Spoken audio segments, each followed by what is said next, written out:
Hello student, welcome back to my YouTube channel Anutech education. Anutech education में आप लोगों का बहुत बहुत स्वागत है। जितने भी लोग मेरी इस क्लास को देख रहे हैं, मैं उन सभी का बहुत बहुत स्वागत करती हूँ आज की क्लास में, है ना। हम आप लोगों को तो पता ही है कि हम लोग जो भी चीज़ देखते हैं सभी इंपॉर्टेंट चीज़ें ही देखते हैं, चाहे वो स्कूल हो चाहे कॉम्पिटिटिव लेवल हो, है ना। कॉम्पिटिशन के अकॉर्डिंग भी हम लोग कवर करते हैं और स्कूल के अकॉर्डिंग भी गाइज। तो हमें कॉन्सेप्ट पता रहना चाहिए, क्वेश्चन कुछ भी आए, चाहे वह स्कूल है चाहे कंपटीशन लेवल हो, है ना। एग्जाम्पल कुछ भी दे सकते हैं, एग्जाम्पल तो हम कहीं से भी सर्च कर सकते हैं, लेकिन मैं आप लोगों को जो कॉन्सेप्ट बता रही हूँ वो कॉन्सेप्ट आप लोगों को पता रहना चाहिए, है ना। तो गाइस, चैनल पे नए हैं तो प्लीज़ चैनल को सब्सक्राइब जरूर कर लेना। आज हम कुछ ऐसी चीज़ें देखेंगे जो एग्ज़ाम में डेफिनेटली मिलती ही मिलती है ना। हर एक एग्ज़ाम में आपको मिलेगी और 2 से 5 नंबर आपके कहीं नहीं गए हुए, है ना।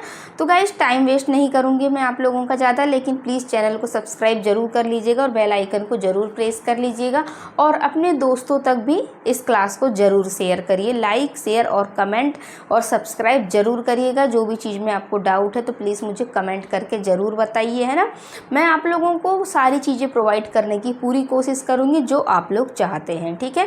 तो गाइस, चलिए और देखते हैं अब हम आज का हमारा टॉपिक क्या है। आज हम कुछ ऐसी फ्रेजल वर्ब के बारे में बात करेंगे जो एग्ज़ाम के पर्पज़ से बहुत ज़्यादा इंपॉर्टेंट होती है ना, और एग्ज़ाम में ऐसी की ऐसी ही हमें मिल जाती हैं।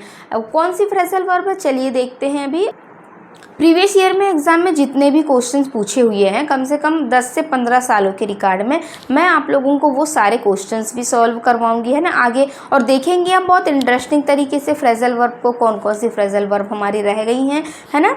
तो चलिए गाइस, और इससे ज़्यादा तो टाइम आपका लूँगी नहीं, है ना। तो चलिए अब हम लोग देखते हैं आज के हमारे टॉपिक को। बहुत ट्रेंडिंग टॉपिक है, बहुत ज़्यादा एग्जाम में पूछा जाता है, इसलिए प्लीज़ थोड़ा सा भी मिस मत करना, वीडियो को स्किप बिल्कुल मत करना, पूरी क्लासेस देखिएगा ताकि तभी आप लोगों को समझ में आएगा, ठीक है। पेशेंस के साथ यदि आप पढ़ेंगे तो आपको समझ में ज़रूर आएगा, है ना। और आप सोचेंगे कि यार मैम तो बोर्ड में पढ़ाते हैं, इससे अच्छा तो हम लोग दूसरे टीचर्स की क्लास देख लेते हैं, अच्छा प्रोजेक्टर, अच्छा सब कुछ मिलता है वहाँ बहुत अच्छे से, लेकिन वो कंटेंट आप लोगों को प्रोवाइड नहीं हो पाता, है ना। क्या है, ज़्यादा लोगों की भीड़ के साथ चलोगे तो आप लोगों को कुछ चीज़ें ऐसी हैं जो समझ में नहीं आएगी। बहुत ज़्यादा मटेरियल मिलेगा आप लोगों को पढ़ने, और उस बहुत ज़्यादा के चक्कर में आप लोग बहुत ज़्यादा कंफ्यूज हो जाएंगे।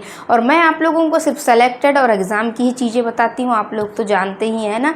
तो चलिए अब मैं और ज़्यादा टाइम तो बिल्कुल नहीं लूँगी आपको, और आज के हम अपने टॉपिक को चालू करते हैं। आज हम फ्रेजल वर्ब के बारे में बात कर रहे हैं। हमने पिछली क्लास में लुक और ब्रेक की फ्रेजल वर्ब कंप्लीट कर चुके हैं ना। तो अब हम आज किस चीज़ की फ्रेजल वर्ब देखने वाले हैं, तो आज हम लोग पुट की और रन की फ्रेजल वर्ब देखने वाले हैं, ठीक है। जो एग्ज़ाम में ऐसे के ऐसे ही क्वेश्चन आ जाते हैं और आप लोगों से बनते ही नहीं हैं। आप देखते हैं बहुत ज़्यादा क्वेश्चन, बहुत ज़्यादा हाई लेवल का देखते हैं, और उस हाई लेवल के चक्कर में आप लोग बिल्कुल जीरो लेवल पे पहुंच जाते हैं, ठीक है ना।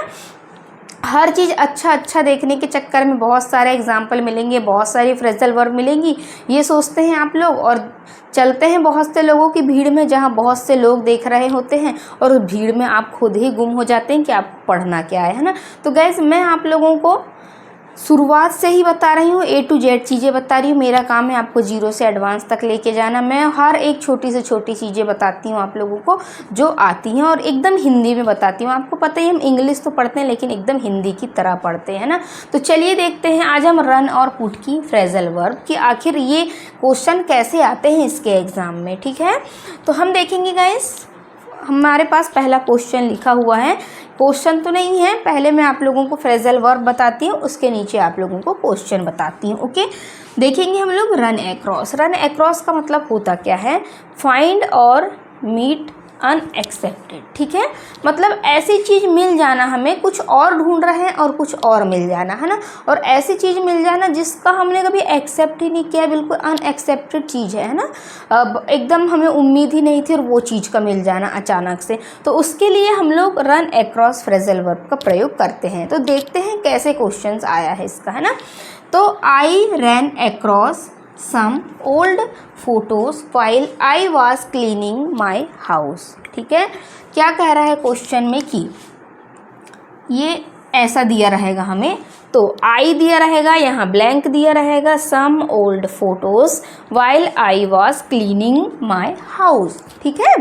तो अब हम देखेंगे इसमें कि क्या आएगा इसके साथ, ठीक है। हमने जैसा देखा फ़ोटो मिली, हमें कब मिली, हम घर साफ़ कर रहे थे तो हमें एक क्या मिली, फ़ोटो मिल गई थी, है ना। मतलब हमने इसको एक्सेप्ट किया ही नहीं था अचानक से। वैसे भी हम लोग घर की साफ़ सफाई करते हैं तो हमें ऐसी कुछ ना कुछ चीज़ मिल ही जाती है जो हम लोग छुपा के रख देते हैं, है ना, या कुछ हमारा सीक्रेट राज रहता है और हमने अपने घर वालों से छुपा के रखे हैं और हम सफाई कर रहे हैं तो वो चीज़ हमें मिल जाना, तो हम सोचते हैं अरे यार ये कैसे मिल गई, ये तो नहीं मिलना चाहिए, तभी घर वालों के हाथ लग गई तो कलेश हो जाएगा, है ना। तो ऐसी चीज़ों को हम लोग क्या बोलते हैं, जो अचानक से मिल जाना, है ना।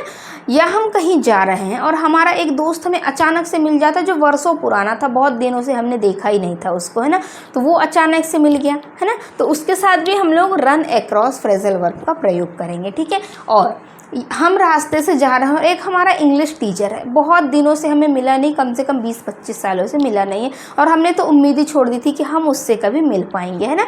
तो हमें वो टीचर मिल जाता है, ठीक है। तो एकदम अनएक्सेप्टेड हो गया, हमने कभी चाहा ही नहीं, कभी सोचा ही नहीं कि वो मिल जाएगा, एक्सेप्ट ही नहीं किया उस चीज़ को, लेकिन वो चीज़ यदि हमें मिल जाती है तो उसके साथ हम रन अक्रॉस का प्रयोग करते हैं, ठीक है। आई थिंक आप लोगों को इन 3 एग्जाम्पलों के माध्यम से समझ में आ गया होगा कि रन अक्रॉस का मतलब होता है फाइंड और मीट अनएक्सेप्टेड, मतलब किसी चीज़ को ढूंढना और ढूंढते ढूंढते अचानक से मिल जाना कोई दूसरी ही चीज़, या मीट, है ना, मतलब या मिलना किसी दूसरे आदमी से अचानक से मिल जाना, है ना। तो हम देखेंगे कि इसे हम रन अक्रॉस का प्रयोग करेंगे। या हमने किसी मंत्री को ही देख लिया या किसी को ही देख लिया, मतलब कभी हमने सोचा ही नहीं था कि हम इस इंसान से मिल जाएंगे और अचानक से मिल गए, तो अचानक से किसी चीज़ का मिल जाना मतलब रन अक्रॉस होता है। और ऐसा का ऐसा ही एग्ज़ाम में क्वेश्चन आया हुआ था, इसलिए मैंने सोचा कि आप लोगों को एग्ज़ाम के क्वेश्चनों से करवाऊंगी तो ज़्यादा अच्छा समझ में आएगा। तो गाइस यहाँ ब्लैंक दिया हुआ था तो आप समझ जाएंगे कि फ़ोटो की बात हो रही है, क्लीन करने की, घर में, है ना, रूम साफ़ करने की, या किसी से मिलने की बात हो रही कि कोई फ़ोटो मिल गई अचानक से, या किसी को कोई लेटर मिल गया जो 10-20 सालों पुराना छुपा हुआ था ना, आप लोगों ने जैसे छुपा के रखा होगा, तो उस टाइप की यदि चीज़ें आप लोगों को मिल जाती हैं, ठीक है, तो उस कंडीशन में हम लोग रन अक्रॉस का प्रयोग करेंगे। हमें सेंटेंस देखकर ही समझ में आ जाएगा कि रूम साफ़ करने की बात होगी, अपने दोस्त से मिलने की बात होगी, तो वहाँ तो हम समझ जाएंगे ना कि यहाँ पर रन अक्रॉस का मतलब ही होता है अचानक से किसी चीज़ का मिल जाना, है ना। हम सज्जे पे बैठे, छत ऊपर बैठे, साफ सफाई कर रहे हैं और वहाँ एक डब्बे के अंदर हमें कुछ ऐसी चीज़ मिल जाती है जो हमने बहुत दिन से उस डिब्बे में छुपा के रखा है, ठीक है, तो उसको भी हम लोग रन अक्रॉस ही बोलेंगे, है ना। ठीक है, अब समझ में आ गया होगा, अब इससे ज़्यादा मुझे समझाना नहीं पड़ेगा, आप लोग बहुत स्मार्ट हैं, आपको बहुत जल्दी समझ में आ जाती है ना। अब हम देखेंगे रन आफ्टर का मतलब क्या होता है, चेस या पीछा करना किसी का। तो अब हम पीछा कैसे करेंगे, हम जब छोटे थे तो हमारी मम्मी हमारे आसपास घूमती थी और हमें पीछा करती थी। जैसे 3-4 बहन भाई हैं, 2-4 हैं जी, किसी के घर तो 10-12 भी रहते हैं ना। तो गैस उन सभी के साथ उनकी मम्मियाँ छोटे छोटे बच्चों के पीछे घूमती कि खाना खा लो, पर बच्चे नहीं खाते हैं ना। तो क्या होता है, उनके पीछे ही घूमती है, लेकिन उनकी अहमियत हमें कब पता चलती, जब हमारी मम्मी कहीं चले जाती है और हमारे पीछे कोई घूमने वाला नहीं रहता। तो फिर हम सोचते हैं यार मम्मी रहती तो हमारे पीछे घूमती है ना। तो उस कंडीशन को हम लोग बोलते हैं रन आफ्टर, मतलब किसी के पीछे घूमना या किसी का पीछा करना, ठीक है ना, कि बार बार उनका पीछा करेंगे खा लो करके। या हम कहीं जा रहे हैं और उधर से हमारे पापा आते हैं और बोलते हैं कहाँ जा रहे हो, है ना। तो हम पापा से झूठ बोलते हैं कि बस पापा कहीं नहीं। तो हमारे पापा हमारी चेकिंग करने निकलते हैं कि ये कहाँ जा रहा है, स्कूल जा रहा है या कहीं और जा रहा है या किसी से मिलने जा रहा है, ठीक है। तो उस कंडीशन को हम लोग बोलते हैं पीछा करना, कि हमारे पीछे से कोई देख रहा है कि हम क्या कर रहे हैं क्या नहीं कर रहे हैं ना। ये सारी चीज़ों को देखना हम लोग रन आफ्टर के केस में यूज़ करते हैं। तो इसका मतलब होता है गाइस चेस या फिर पीछा करना, है ना, कि हम कुछ कर रहे हैं और हमारे कोई पीछे घूमे, या फिर कोई चुपचाप हमारे पीछा कर रहा है कि ये क्या कर रहा है, उसको बोलेंगे। तो देखते हैं इसका एग्ज़ाम में क्वेश्चन कैसा आया था। मदर वॉज लिखा था, रनिंग आफ्टर ब्लैंक दिया था, मैंने पहले फिल कर दिया क्योंकि मुझे फिल करने टाइम लगती फिर, तो आप लोग तब तक वेट करते हैं, ठीक है। हर 3 चिल्ड्रन आर डे, ठीक है। तो अब हमें ये समझ में तो आ गया कि मम्मी की बात हो रही है और 3 बच्चों के आगे पीछे घूमने की बात हो रही है, ठीक है। तो उस कंडीशन में हम ये समझ गए कि इसके साथ ज़रूर रन आफ्टर का प्रयोग होगा, क्योंकि रन आफ्टर का मतलब ही होता है पीछा करना, है ना। तो क्या हो रहा है इसमें कि ज़रूर बच्चों के पीछे घूमने की बात हो रही होगी, हम समझ गए, ठीक है। यह हमारे फादर और हमारी बात हो रही है कि हमारे फादर हमारा पीछा कर रहे हैं ना, हम कहीं जा रहे हैं तो यहाँ पे हम लोग क्या करेंगे, रन आफ्टर का प्रयोग कर लेंगे। और यहाँ पे रन वाज के बाद रन में आईएनजी क्यों आया है, क्योंकि ये पास्ट टेंस की बात हो रही, पीछा करना पहले करते थे, आजकल तो नहीं करते हैं ना। तो वाज लगा है, वाज दिया रहेगा, आपको वहाँ पे लगाना नहीं पड़ेगा। और जैसे वाज दिखा रहेगा गाइस, तो वहाँ पे हम रन आफ्टर को सेलेक्ट ना करके रनिंग आफ्टर को सेलेक्ट करेंगे। क्यों करेंगे, क्योंकि हमें पता है कि वाज वर्ब के साथ हमेशा आईएनजी का प्रयोग करते है ना। जैसे हैज़ हैव के साथ थर्ड फॉर्म का, हैड के साथ थर्ड फॉर्म का प्रयोग किया जाता है, वैसे ही वाज वर्ब के साथ हमेशा आईएनजी का प्रयोग किया जाता है ना। और इज एमआर के साथ भी आईएनजी का प्रयोग किया जाता है। तो जब जब वाज वर्ब रहेगा साथ में, तब तब आईएनजी भी आपको मिलेगा साथ में, है ना। ये इसके बिना अधूरा है, वाज वर्ब आईएनजी के बिना अधूरा है। ये सिर्फ कब मिलता है हमें, आईएनजी वाज वर्ब के साथ थर्ड फॉर्म कब मिलती, जब हम सिर्फ एक्टिव से पैसिव वॉइस बनाते हैं, तब बस मिलती है हमें। ओके, नेक्स्ट देखेंगे हम रन अवे। रन अवे का मतलब होता है लीव होम परमानेंटली, मतलब घर को ही परमानेंटली तरीके से छोड़ देना, ठीक है।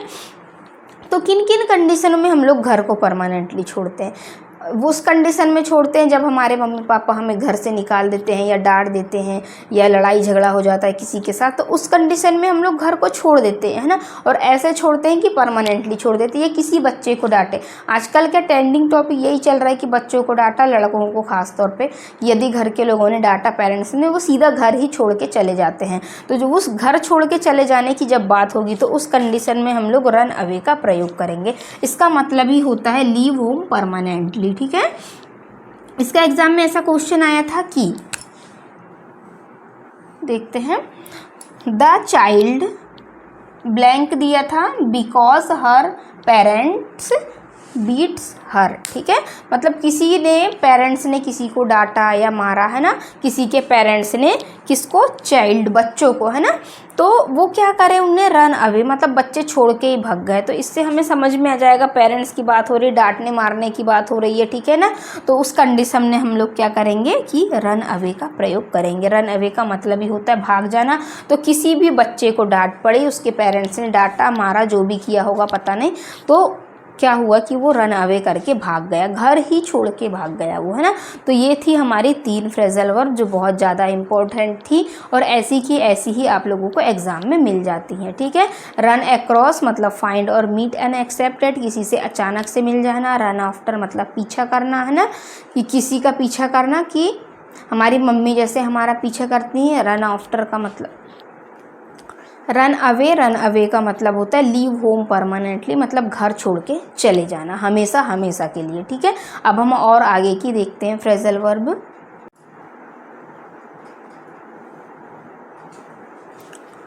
रन इन के बारे में देख लेते हैं हम लोग कि रन इन का मतलब होता है अरेस्ट करना, है ना। My neighbour was run in for shoplifting last week, ठीक है। तो इसमें क्या हो रहा है कि नेबर पड़ोसी में चोरी हो गई है ना लास्ट वीक को, या कोई ऐसा कांड हो गया या कुछ भी हो गया, तो उस कंडीशन में क्या होता है कि जो चोर रहते हैं तो उनको क्या पुलिस अरेस्ट करता है। तो उस कंडीशन में को हम लोग बोलते हैं रन इन। रन इन का मतलब होता है किसी को भी अरेस्ट कर लेना, ठीक है। ये भी क्वेश्चन एग्जाम में आया हुआ ही क्वेश्चन था, तो आप लोगों को याद रखना रन इन। रन इन का मतलब होता है अरेस्टेड, है ना, या किसी को अरेस्ट कर लेना, ठीक है। नेक्स्ट है रन इन। रन इन का मतलब होता है अनएक्सेप्टेडली, इसका भी मतलब रन अक्रॉस की तरह ही होता है कि किसी से अचानक से मिल जाना, ठीक है। I ran into my English teacher at the movie last night, ठीक है, कि मैं लास्ट नाइट को जब मूवी देखने गया था तो मेरा इंग्लिश टीचर मुझे मिल गया था। तो हम लोग उसके साथ में भी रन इनटू का प्रयोग करेंगे, ठीक है ना। यहाँ टू भी है गाइज, है ना। रन इनटू का मतलब होता है अनएक्सेप्टेडली, मतलब अचानक से किसी का मिल जाना, है ना। I ran into my English teacher, ये ब्लैंक दिया रहेगा हमें बना के, है ना, एट द लास्ट नाइट, ठीक है ना, eight the movie last night, sorry. तो इसमें हम लोग क्या करेंगे कि देखा हमने कि किसी से मिलने की बात हो रही है अचानक से। लास्ट नाइट को हम अपने इंग्लिश टीचर से मिले, और किसी से अचानक से मिलने के लिए या रन अक्रॉस भी आ सकता है और रन इनटू भी। ऑप्शन पे डिपेंड करता है कि क्या ऑप्शन रहेगा हमारा, है ना। नेक्स्ट है हमारा रन ओवर। रन ओवर का मतलब होता है प्रैक्टिस करना किसी भी चीज़ की, है ना, अच्छे से। जैसे हम एग्ज़ाम के पहले ही प्रैक्टिस करते हैं, उसी प्रकार he can run over his notes before the bib meeting, है ना। किसी भी मीटिंग के पहले या किसी एग्ज़ाम के पहले किसी चीज़ की प्रैक्टिस करना, है ना, तो उस चीज़ की प्रैक्टिस करने को हम लोग बोलते हैं रन ओवर। और ये भी एग्ज़ाम में आया हुआ क्वेश्चन था गाइस, इसीलिए मैंने आप लोगों के साथ इस क्वेश्चन को भी शेयर किया, है ना। तो आप लोग क्वेश्चनों को देख लीजिएगा ताकि आपको ज़्यादा ढूंढना ना पड़े।